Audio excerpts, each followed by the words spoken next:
ನಮಸ್ಕಾರ ಸ್ನೇಹಿತರೆ, trading ಸೈಕಾಲಜಿಯ episode 6ಗೆ ಸ್ವಾಗತ. ಸ್ನೇಹಿತರೆ, ನಾವು ಜನರಲಾಗಿ ನೋಡಿದ್ದೀವಿ, ನಮ್ಮ ಟ್ರೇಡಿಂಗ್ ಬಗ್ಗೆ ಅಥವಾ ನಮ್ಮ ಪ್ರಾಫಿಟ್ಸ್ ಆಗ್ಬೋದು ಅಥವಾ ನಮ್ಮ ಲಾಸ್ ಬಗ್ಗೆ ತುಂಬ ಜನದ ಹತ್ರ ಹಂಚ್ಕೋಬೇಕು ಅಂತ ನಮಗೆಲ್ಲರಿಗೂ ಇಷ್ಟ ಇರುತ್ತೆ. ನಾವಿಷ್ಟು ಪ್ರಾಫಿಟ್ ಮಾಡಿಬಿಟ್ವಿ, ನಾವಿಷ್ಟು ಲಾಸ್ ಮಾಡಿಬಿಟ್ವಿ, ನಾವು ಅದನ್ನು ಹೇಳ್ತಾ ಇರ್ತೀವಿ. ನಾಳೆ ಏನಾಗ್ಬೋದು ಮಾರ್ಕೆಟು, ನಾಳೆ ಇಲ್ಲಿಂದ ಬೀಳುತ್ತಾ, ನಾವು ಈ ಪ್ರೈಸಲ್ಲಿ ಬೈ ಮಾಡಿಬಿಟ್ಟು ಈ ಪ್ರೈಸಲ್ಲಿ ಸೆಲ್ ಮಾಡಿಬಿಟ್ಟು ಅಂತ ನಾವು ಎಲ್ಲರ ಹತ್ರನೂ ಡಿಸ್ಕಸ್ ಮಾಡ್ತಾ ಇರ್ತೀವಿ. ಆದರೆ ನನ್ನ ಪಾಯಿಂಟ್ ಏನು ಅಂದರೆ, ಆ ಡಿಸ್ಕಷನ್ಲಿ ಏನೂ ಅಷ್ಟು ವ್ಯಾಲ್ಯೂ ಇರಲ್ಲ, ಒಂದು ಮ್ಯಾಟ್ರೇ ಆಗಲ್ಲ ಅದು, ಅಲ್ವಾ? ಅಂದರೆ ನಾಳೆ ಏನಾಗುತ್ತೆ ಅಂತ ಅವ್ರು ಹೇಳಿದ ತಕ್ಷಣ ನಾವೇನು ಮಾಡ್ತೀವಿ ಅಂದರೆ, ನಾವೇ ಸ್ವಂತವಾಗಿ ನಮ್ಮದೊಂದು ಇನ್ಸೈಟ್ ಹಾಕ್ಕೊಂಡ್ಬಿಡ್ತೀವಿ. ಯಾಕೆ? ಅವ್ನು ಹೇಳೋ ಒಪಿನಿಯನ್ ಕರೆಕ್ಟಾಗಿರುತ್ತೆ, ಅವ್ನು ಹೇಳೋ ಒಪಿನಿಯನ್ ತಪ್ಪಾಗಿರುತ್ತೆ ಅಂತ. ಅಕಸ್ಮಾತ್ ಅದ್ರ ಎಗೇನ್ಸ್ಟ್ ಮಾರ್ಕೆಟ್ ಹೋದರೂ ಕೂಡ ನಾವು ಮಾರ್ಕೆಟ್ ಅಥವಾ ಇಂಡಿಕೇಟರ್ನ ನಂಬಲ್ಲ ಹೊರತು ನಮ್ಮ ಫ್ರೆಂಡ್ ಅಥವಾ ನಾವು ಯಾರ ಹತ್ರ ಡಿಸ್ಕಸ್ ಮಾಡ್ತೀವಿ ಅವನದೇ ಒಪಿನಿಯನ್ನೇ ನಾವು ನಂಬ್ತೀವಿ. ಅದೇ ಬಿಗ್ಗೆಸ್ಟ್ ಚಾಲೆಂಜು. ಸೊ ಇಲ್ಲಿ ಏನಾಗುತ್ತೆ ಅಂದರೆ, ಅಕಸ್ಮಾತ್ ನಾವೇನಾದ್ರು ಟ್ರೇಡಿಂಗಲ್ಲಿ ಅಥವಾ ಯಾವ್ದಾರು ಒಂದು ಪೊಸಿಷನ್ ತೊಗೊಂಡ್ಬಿಟ್ಟಿರ್ತೀವಿ ಅಂದರೆ ಅದನ್ನು ಫ್ರೆಂಡ್ಸ್ ಜೊತೆ ಅಥವಾ ಸ್ನೇಹಿತರ ಜೊತೆ ಡಿಸ್ಕಸ್ ಮಾಡೋಣ. ಆದರೆ ಅವ್ರ ಒಪಿನಿಯನ್ನೇ 100% ಕರೆಕ್ಟು ಅಂತ ಯಾವುದೇ ಕಾರಣಕ್ಕೂ ನಾವು ಕನ್ಕ್ಲೂಷನ್ ಬರಬಾರ್ದು.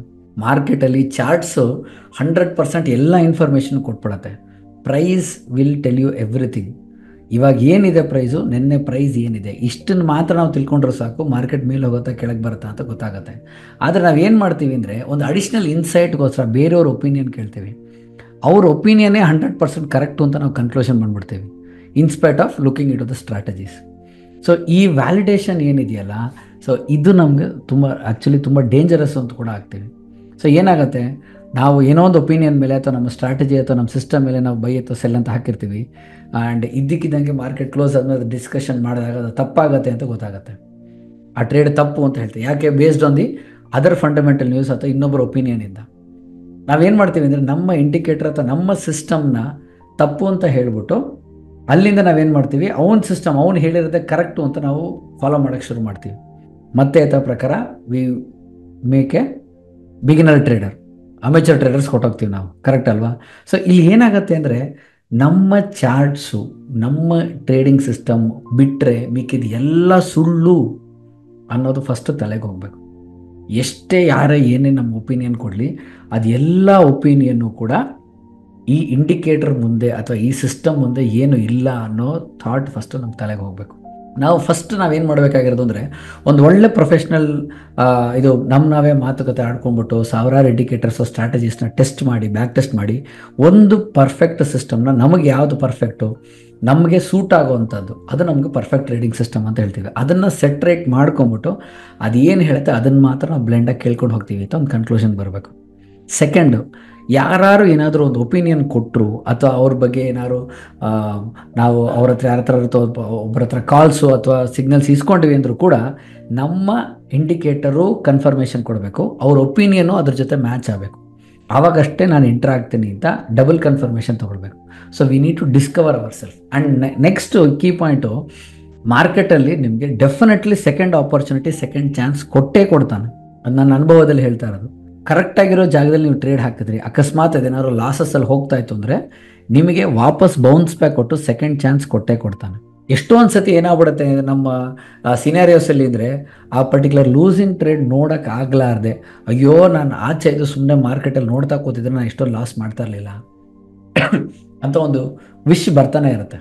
ಸೊ ಆ ಥರ ನಾವು ರಾಂಗ್ ಆಗಿ ಯೋಚನೆ ಮಾಡೋ ಬದಲು, ಮಾರ್ಕೆಟಲ್ಲಿ ಮೈನಸ್ ಆಗ್ತಾ ಇರತ್ತೆ, ಹೌದು, ಅಕಸ್ಮಾತ್ ಲಾಸ್ ಆದರೆ ನಾನು ಏನು ಮಾಡಬೇಕು, ನನ್ನ ಹತ್ರ ಪ್ಲ್ಯಾನ್ ಬಿ ಇರಬೇಕು. ರಿಸ್ಕ್ ತೊಗೋಬೇಕಾದ್ರೆ ನಾನು ಎಷ್ಟು ರಿಸ್ಕ್ ತೊಗೊಂಡಿದ್ದೀನಿ, ಪ್ಲ್ಯಾನ್ ಎ ಯಾವಾಗಲೂ ನಮ್ಮ ಹತ್ರ ಇರಬೇಕು. ಸೊ ಈ ಸಿಸ್ಟಮ್ಯಾಟಿಕ್ ಅಪ್ರೋಚ್ ಇದ್ದಾಗ ಮಾತ್ರ ನಮಗೇನಾಗುತ್ತೆ, ಎಂಥದೇ ಪ್ರಳಯ ಆಗಲಿ ನಾವು ನಮ್ಮ ಸಿಸ್ಟಮ್ನ ಫಾಲೋ ಮಾಡಿದಾಗ we will come out with profit only. Market ಎಷ್ಟೇ ಕ್ರ್ಯಾಶ್ ಆಗಲಿ ಅಥವಾ ಮಾರ್ಕೆಟ್ ಎಷ್ಟೇ ಶೂಟ್ ಆಗಲಿ ಮೇಲ್ಗಡೆ, ಇವಾಗ ಮಾರ್ಕೆಟು ಆಲ್ ಟೈಮ್ ಹೈಯಲ್ಲಿದೆ, ಇಲ್ಲಿಂದ ಮೇಲೆ ಹೋಗೋಕ್ಕೆ ಸಾಧ್ಯ ಇಲ್ಲ, ಇಲ್ಲಿಂದ ಬಿದ್ದೇ ಬೀಳತ್ತೆ ಅಂತ ಒಂದು 3-4 ತಿಂಗಳು ಮುಂಚೆಯಿಂದ ಸುಮಾರು ಜನ ಒಪಿನಿಯನ್ಸ್ ಕೊಡೋರು. ಆದರೆ ಅಲ್ಲಿಂದ ಮೇಲೆ ಹೋಗಿ ಹೋಗಿ ಹೋಗಿ ಹೋಗಿ ಲಾಸ್ಟ್ 3-4 ಡೇಸಿಂದ ಕಂಟಿನ್ಯೂಸ್ ಆಗಿ ಮಾರ್ಕೆಟ್ ಬೀಳಕ್ಕೆ ಶುರು ಆಯಿತು. ಇಲ್ಲ, ಮಾರ್ಕೆಟ್ ಬೀಳಕ್ಕೆ ಚಾನ್ಸ್ ಇಲ್ಲ, ಇಲ್ಲಿಂದ ಮೇಲೆ ಹೋಗುತ್ತೆ ಅಂತ ಒಪಿನಿಯನ್ಸ್ ಮತ್ತೆ ಚೇಂಜ್ ಮಾಡ್ಕೊಳ್ಳೋಕೆ ಶುರು ಮಾಡ್ತೀವಿ, ಹೌದಾ? ಸೊ ಇಲ್ಲಿಂದ ಏನಾಗುತ್ತೆ ಅಂದರೆ, ನಾವು ಇನ್ನೊಬ್ಬರ ಒಪಿನಿಯನ್ ತೊಗೊಳ್ಳೋ ಬದಲು ನಾವು ಬ್ಲೈಂಡಾಗಿ ನಮ್ಮ ಸಿಸ್ಟಮ್ನ ನಾವು ಫಾಲೋ ಮಾಡಿದ್ರೆ ಅಲ್ಲಿ ಎಲ್ಲೂ ನಮಗೆ ರಾಂಗ್ ಟ್ರೇಡ್ಸ್ ಆಗೋಕ್ಕೆ ಸಾಧ್ಯನೇ ಇಲ್ಲ.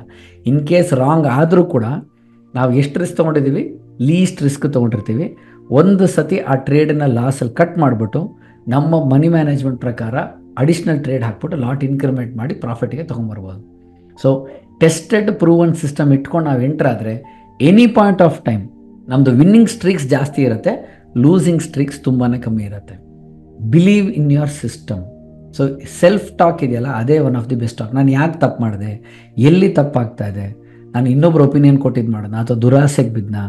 ಸೊ ಈ ಥರ ನೀವು ನಿಮ್ಮ ಒಪಿನಿಯನ್ಸ್ನ ನೀವು ಶೇರ್ ಮಾಡ್ಕೋಬೇಕೆ ಹೊರತು ನಂದು ಟ್ರೇಡಿಂಗೇ ಸರಿ ಇಲ್ಲ, ಇದೇ ಸರಿ ಇಲ್ಲ, ಮಾರ್ಕೆಟ್ ಅಪ್ರೋಚೇ ಸರಿ ಇಲ್ಲ, ಅದೇ ಇಲ್ಲ, ತಪ್ಪು ಹೇಳ್ಬಿಟ್ಟಿದೆ, ನಾನೇ ಕರೆಕ್ಟು ಅಂತ ಯಾವುದೇ ಕಾರಣಕ್ಕೂ ಒಪಿನಿಯನ್ನ ತೊಗೋಬಾರ್ದು. ಅದು ತೊಗೊಂಡಾಗ ಏನಾಗುತ್ತೆ, ನಮಗೆ ಡೆಫಿನೆಟ್ಲಿ ಲೂಸಿಂಗ್ ಟ್ರೇಡ್ಸ್ ಖಚಿತ. ಪ್ಲೇಸ್ಟೋರ್ಸ್ನಲ್ಲಿ CA ದಯಾನಂದ್ ಬಂಗಾಳಿ ಆ್ಯಪ್ನ ಡೌನ್ಲೋಡ್ ಮಾಡ್ಕೊಳ್ಳಿ. ಅದರಲ್ಲಿ ಕಂಪ್ಲೀಟ್ ಫುಲ್ ಸ್ಟಾಪ್ ಕೋರ್ಸ್ ಒಂದು ಇಂಗ್ಲೀಷ್ನಲ್ಲಿ ಮತ್ತು ಒಂದು ಕನ್ನಡದಲ್ಲಿದೆ. ಇದನ್ನು ಡೌನ್ಲೋಡ್ ಮಾಡ್ಕೊಳ್ಳಿ. ಇನ್ನು ಮುಂದಿನ ಮಾಹಿತಿಗಾಗಿ ಆಫೀಸ್ ಫೋನ್ ನಂಬರ್ಗೆ ಒಂದ್ಸತಿ ಡಯಲ್ ಮಾಡಿಬಿಟ್ಟು ಮಿಕ್ಕಿ ಡೀಟೇಲ್ಸ್ ಬಗ್ಗೆ ವಿವರ ತಿಳ್ಕೊಳ್ಳಿ. ಇದು ತುಂಬಾ important. Always market is supreme ಅನ್ನೋದು ನಮ್ಮ ತಲೆಗೆ ಹೋಗಬೇಕು. ಈಗ ಒಂದು ಬಾಕ್ಸಿಂಗ್ ಇದನ್ನ ಎಕ್ಸಾಂಪಲ್ ತಗೊಳ್ತೀನಿ. ಒಂದು ಕಡೆ ತುಂಬ ಮೋಸ್ಟ್ ಪವರ್ಫುಲ್ ಬಾಕ್ಸರ್ ಇರ್ತಾನೆ, ಮಾರ್ಕಸ್ ಅಂತ ಒಬ್ಬ ಇರ್ತಾನೆ.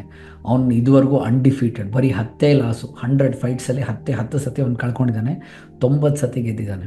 ಅದೇ ಥರ ನಾವು ಬಿಗಿನರ್ ಟ್ರೇಡರ್ಸ್, ಟ್ರಯಾನ್ ಅಂತ ಯಾವನೊಬ್ಬ ಬಿಗಿನರ್ ಟ್ರೇಡರ್ ಬಂದು ಅವನ್ನ ಚಾಲೆಂಜ್ ಮಾಡ್ತಾನೆ. ಪ್ರತಿ ಸತಿಗೂ ಅವನು ಪಂಚ್ ಮಾಡಬೇಕಾದ್ರೆ, ಹೊಡೆಸ್ಕೊಳ್ಬೇಕಾದ್ರೆ ಪಕ್ಕದಲ್ಲಿ ಹಿಂದ್ಗಡೆ ಅವನೊಬ್ಬ ಕೂತ್ಕೊಂಡು ನೋಟ್ ಮಾಡ್ತಾ ಇರ್ತಾನೆ. ಅವ್ನು ಯಾವ ಥರ ಆರ್ಮ್ಸ್ ತೆಗಿತಾನೆ, ಅವ್ನು ಯಾವಾಗ ಸುಸ್ತಾಗ್ತಾನೆ, ಅವ್ನು ಯಾವಾಗ ಹೋಲ್ಡ್ ಮಾಡ್ತಾನೆ, ಯಾವಾಗ ಪಂಚ್ ಮಾಡ್ತಾನೆ, ಪ್ರತಿಯೊಂದೂ ಜರ್ನಲ್ ಥರ ಮೇಂಟೈನ್ ಮಾಡಿಕೊಂಡು ನೋಟ್ಸ್ ಮಾಡ್ತಾನೆ. ನೋಟ್ಸ್ ಮಾಡಿ 4th ಅಥವಾ 5th ರೌಂಡಲ್ಲಿ ಅವನನ್ನು ಸೋಲಿಸ್ತಾನೆ. ಅವನದು ವೀಕ್ನೆಸ್ಸು ಆ ಕೀ ಪಾಯಿಂಟ್ಸ್ನ ತೊಗೊಂಡ್ಬಿಟ್ಟು ಸೋಲಿಸ್ತಾನೆ. ಸೊ ಇದರಿಂದ ನಾವು ಏನು ಕಲಿತಾ ಇದ್ದೀವಿ ಅಂದರೆ, ಕೀ ಪಾಯಿಂಟು, ಒಂದು ಟ್ರೇಡಿಂಗ್ ಜರ್ನಲನ್ನು ನಾವು ಬರೆದಿಟ್ಕೋಬೇಕು. ಏನು ನಾವೇನು ಮಿಸ್ಟೇಕ್ ಮಾಡ್ತಾ ಇದ್ದೀವಿ, ಎಲ್ಲಿಂದ ಇಂಪ್ರೂವ್ ಮಾಡಬೇಕು, ಅದು ಒಂದೇ ಅಲ್ಲ. ನಾವು ನೋಡಬೇಕಾಗಿರೋದಿಲ್ಲ ಏನು ಅಂದರೆ, ಮಾರ್ಕೆಟಲ್ಲಿ ಎಲ್ಲಿ ನನಗೆ ವೀಕ್ನೆಸ್ ಇದೆ. ನಾನು ಜನರಲಿ ಹೇಳ್ತಾ ಇರ್ತೀನಿ, ರೆಕಾರ್ಡಿಂಗ್ ಆಫ್ ಸೆಷನ್ ಮಾರ್ಕೆಟ್ದು ವೀಕ್ನೆಸ್ಸು, ಸಪ್ಲೈ ಡಿಮ್ಯಾಂಡ್ ಝೋನ್ ಮಾರ್ಕೆಟ್ದು ವೀಕ್ನೆಸ್ಸು, ಸ್ಮಾಲ್ ಬಾಡೀಸ್ ಮಾರ್ಕೆಟ್ದು ವೀಕ್ನೆಸ್ಸು. ಆ ಥರ ಎಷ್ಟೊಂದು ಕಡೆ ಮಾರ್ಕೆಟಲ್ಲಿ ಹೆವಿ ವೀಕ್ನೆಸ್ ಇದೆ. ಅಂಥ ಟೈಮ್ನಲ್ಲಿ ಮಾತ್ರ ನಾವು ಎಂಟರ್ ಆದರೆ ಇಡೀ ವರ್ಷ ನಾವು ಸಿಸ್ಟಮ್ ಮುಂದೆ ಕೂತ್ಕೊಂಡು ಟ್ರೇಡಿಂಗ್ ಮಾಡಿದಾಗ ಎಷ್ಟು ಸಂಪಾದನೆ ಮಾಡ್ತೀವೋ ಥರ 4ರಿಂದ 5 ಪಟ್ಟು ಮಾರ್ಕೆಟ್ ವೀಕ್ನೆಸ್ ಟೈಮಲ್ಲಿ ಎಂಟರ್ ಆದರೆ ನಾವು ಅಷ್ಟು ದುಡ್ಡು ಮಾಡ್ಬೋದು. ಸೊ ಅದನ್ನು ನಾವು ಹೆಂಗೆ ಗೊತ್ತಾಗುತ್ತೆ, ಅದನ್ನೇ ನಾವು ಜರ್ನಲಲ್ಲಿ ಬರೆದಿಟ್ಕೋಬೇಕು. ಇಂಥ ಟೈಮ್ನಲ್ಲಿ ನಾವು ಎಂಟರ್ ಆದರೆ ನಮ್ಗೆ ದುಡ್ಡು ಬರುತ್ತೆ. ಇದು ನಮ್ಮದು ಮಾರ್ಕೆಟ್ ಸೈಕಲ್ಲು. ಈ ಸೈಕಲ್ ಟೈಮಲ್ಲಿ ಇಂಥ ಟೈಮಲ್ಲಿ ಮಾರ್ಕೆಟ್ ಸ್ಲೋ ಆಗುತ್ತೆ. ಇದನ್ನು ನಾವು ಪ್ರಾಕ್ಟೀಸ್ ಮಾಡಬೇಕು. ಸೊ ಸಕ್ಸಸ್ಫುಲ್ ಟ್ರೇಡರ್ಸ್ ಅವ್ರು ಏನು ಮಾಡ್ತಾರೆ ಅಂದರೆ, ಈ ಪರ್ಟಿಕ್ಯುಲರ್ ಜರ್ನಲ್ನ ಬರೆದಿಟ್ಕೋತಾರೆ. ಯಾಕೆ, ಯಾವುದೇ ಕಾರಣಕ್ಕೂ ಅಕೌಂಟ್ನ ಅವರು ಬ್ಲೋ ಆಫ್ ಮಾಡ್ಕೊಳ್ಳಲ್ಲ. ರಿಸ್ಕ್ ತೊಗೋಬೇಕಾದ್ರೆ ಎಷ್ಟೇ 1000 ಇರಲಿ, ಅವ್ರ ಹತ್ರ ಬರೀ 1 to 2% ಆಫ್ ದ ಕ್ಯಾಪಿಟಲ್ ಮಾತ್ರ ಡಿಪ್ಲಾಯ್ ಮಾಡ್ತಾರೆ ಮಾರ್ಕೆಟಲ್ಲಿ, ಹೊರತು 100% ಆಫ್ ದ ಕ್ಯಾಪಿಟಲ್ನ ಹಾಕೋದಿಲ್ಲ. ಹಾಕಿ ಆದಮೇಲೆ ಅಕಸ್ಮಾತ್ ಅದರಲ್ಲಿ ಲೂಸಿಂಗ್ ಸ್ಟ್ರಿಕ್ಸ್ಗಳು ಕಂಟಿನ್ಯೂಸ್ ಆಗಿ ಬಂತು ಅಂದರೆ, ಅವ್ರು ಆ ಮಿಸ್ಟೇಕ್ಸ್ನಿಂದ ಕಲ್ತ್ಬಿಟ್ಟು ಅದರಿಂದ ಅಪ್ಗ್ರೇಡ್ ಮಾಡ್ಕೋತಾರೆ. ನೆಕ್ಸ್ಟ್ ಒಂದೇ ಒಂದು ಟ್ರೇಡಲ್ಲಿ ಅಷ್ಟು ಲಾಸಸ್ನ ರಿಕವರಿ ಮಾಡಿ ಪ್ರಾಫಿಟಿಗೆ ಬರ್ತಾರೆ.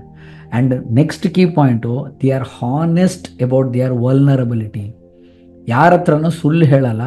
ಆಮೇಲೆ ಅವ್ರ ಒಪಿನಿಯನ್ಸ್ನ ಅವ್ರು ಹಾನೆಸ್ಟಾಗಿ ಬರೆದಿಟ್ಕೋತಾರೆ ಅವರು. ಆ್ಯಂಡ್ ಪ್ರತಿಯೊಂದು ಟೈಮಲ್ಲೂ ಕೂಡ ಅವ್ರ ಸ್ಟ್ರಾಟಜಿನ ಅಡ್ಜಸ್ಟ್ ಮಾಡ್ಕೋತಾರೆ. ಯಾಕೆ, ಅಲ್ಲಲ್ಲಿ ನಾವು ನಮ್ಮ ಗಾಡಿನ ಸರ್ವಿಸ್ ಕೊಟ್ಟಂಗೆ ಅಲ್ಲಲ್ಲಿ ನಮ್ಮ ಸ್ಟ್ರಾಟಜೀಸ್ನ based on the current market condition ನಾವು ಅದನ್ನು ಅಡ್ಜಸ್ಟ್ ಮಾಡಬೇಕಾಗತ್ತೆ.